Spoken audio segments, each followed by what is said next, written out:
Hello everyone, কেমন আছো তোমরা সবাই? তো এবার আমাদের পাড়ার 25 বছর জগদ্ধাত্রী পুজো ছিল। তো প্রতি বছরই দুপুরবেলার খাওয়া দাওয়া হয়। তো এইবারও খাওয়া দাওয়া রেডি হয়ে গেছে, সবাই বসে পড়েছে। এটা কিন্তু ফার্স্ট ব্যাচ। এক ব্যাচে আপনারা দেখতে পাচ্ছেন কত লোক বসেছে। তো আমি দাঁড়িয়ে আছি, আমাদের টাইম ওয়েট করছি কতক্ষণে হবে। তো এখানে সবাই বসে আছে, আমাদের জন্য কোনো সিট নেই, আমার কোনো প্রবলেম নেই, সেকেন্ড ব্যাচে আমরা বসবো। তো একটা ব্যাচে কত লোক বসে আছে আপনারা জাস্ট আইডিয়া করুন।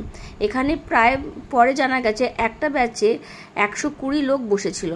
তো এখানে আমরা ওয়েট করছি দুজনকে নিয়ে, আর এখানে আস্তে আস্তে সব ভিড় বাড়ছে, খুব ভিড়ের মধ্যে সব লোক আস্তে আস্তে জড়ো হচ্ছে সেকেন্ড ব্যাচের জন্য।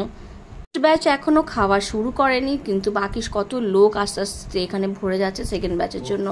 আমরা তো একজন বলে রেখেছিলাম একটা সিটে কি আমরা বসবো, এখন জানি না সেটাও পাবো কিনা। এই ফার্স্ট ব্যাচে আমরা এই বলে রেখেছিলাম এই সিটটা থেকে আমরা বসবো।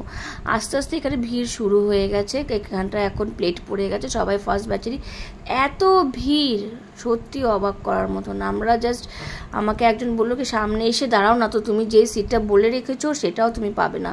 তো আমি বাবুদেরকে নিয়ে সামনে এসেই দাঁড়িয়েছি, আর আমার তো বাবুরা খুব একদম এক্সস্ট ফিল করছে, বলছে না মা আর খেতে হবে না। আমি বাবা এরকম করেই কিন্তু পাড়ার খাবার করে খেতে হয়।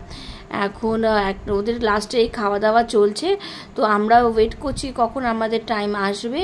তো আমরা অ্যাট লাস্ট বসতে পেরেছি সেকেন্ড ব্যাচে, আর ভিড় প্রচুর। এই হলো টেবিলের অবস্থা, কিচ্ছু করার নেই, এত এত লোক খাচ্ছে, ঠাকুরের প্রসাদ ভেবে আমরা সবাই খাচ্ছি।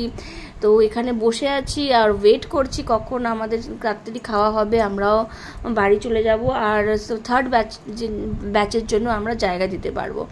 তো এখানে আমাদের প্লেট পড়ে গেল, তারপরেই এখানে প্রথমে আসলো আমাদের লুচি। তো লুচি আমি একটা লুচি খেয়েছি, দুপুরবেলা আমি বেশি লুচি খেতে পারি না, তাই আমি একটা লুচি নিয়েছি। আর লুচির সাথে তারপরে পড়ে গেল ছোলার ডাল। তো এখানটায় কিন্তু প্রতিবারই পোলাও আলুর দম খাওয়ানো হয়, ফ্রায়েড রাইস আলুর দম খাওয়ানো হয়। এবার দেখলাম প্রথমে শুরু করেছে লুচি আর ছোলার ডাল দিয়ে। নো প্রবলেম, লুচি আর ছোলার ডাল দিয়ে শুরু করলাম, মায়ের প্রসাদ ভেবে খাওয়া শুরু করলাম। তো এখানটায় খুবই টেস্টি ছিল, ডালটা প্রচণ্ড ভালো ছিল। আমি সেকেন্ড টাইম ডাল নিয়ে খেলাম, শুধু ডাল খেলাম।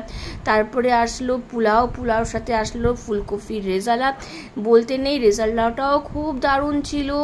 এত লোক খাচ্ছে, প্রচণ্ড ভালো রান্না হয়েছে। তারপরে আলু আর পনির, আলু আর এটা হলো পনির কিন্তু পরে চেয়েছিলাম, তারপরে দিয়েছিল।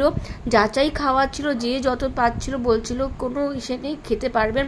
তারপরে চলে আসলো চাটনির পরে চলে আসলো পাঁপড়ের পরে চলে আসলো পায়েস। তো এই ছিল দশমী জগদ্ধাত্রী পুজোর দুপুরে খাওয়া দাওয়ার আয়োজন। আমার এই ব্লগটা কীরকম লাগলো আপনাদের প্লিজ জানাবেন, তাহলে আমার খুব ভালো লাগবে। Thank you, till then tata. আর নেক্সট ব্লগের জন্য আপনারা রেডি থাকুন, টাটা।